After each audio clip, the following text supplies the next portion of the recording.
Forget everything you know about the Great Pyramid. Egypt's real secret is buried right beneath our feet.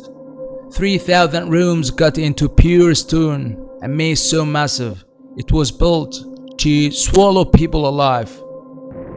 Historians called it a fairy tale for centuries, just ancient Greek grammars on old scrolls, but they were wrong. Behind these giant black gates lay royal tombs, and something far darker, the cult of the crocodile god. Welcome to Hawara. Right now it looks like empty desert, but under this sand sits Egypt's ultimate lost world. Herodotus stood right on this spot, and honestly, it completely blew his mind. He literally wrote, "Take all the grand buildings in Greece, bought them together, and they still can't touch this place. 12 giant carts under the sun, surrounded by massive white limestone walls and bright painted columns.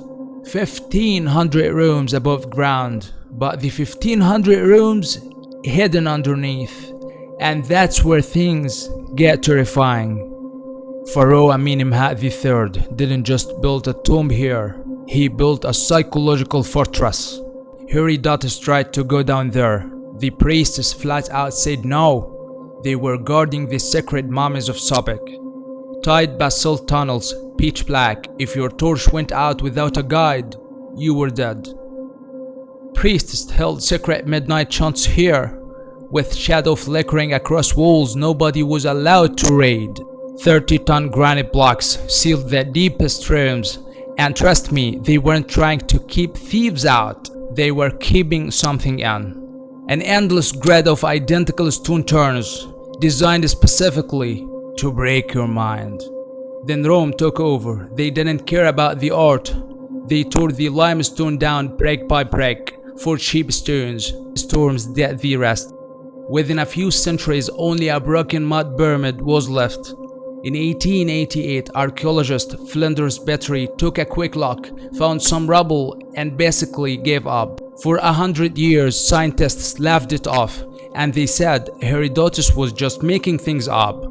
The desert kept the secret safe under meters of dirt until we brought in satellite tech. Nature actually set up a genius booby trap. Underground water flooded the lower levels, locking them in a wet vault. Deep water boiled over the stone floors, stopping every single tomb robber in history dead in their tracks. Statues of forgotten kings have been sitting underwater down there, completely frozen in time. Right on the edge of the green oasis, the thick mud trapped the truth underground. Local farmers kept telling stories of a flooded palace below, but nobody listened. Then 2000 happened. A team called Mata showed up, with no shovel, just serious radar gear. They shot high-tech radar pulses deep into the ground to map what was underneath.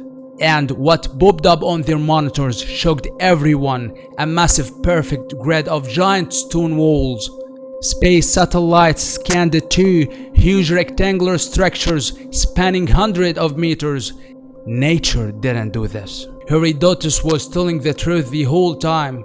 The labyrinth is real, and it's still down there. Giant lotus pillars with real gold leaf still shining on the tops. Even better, dry rooms mean intact papyrus scrolls. We could be looking at the lost library that rewrite history. The real tomb of Pharaoh Amenemhat III might literally be waiting for us right now.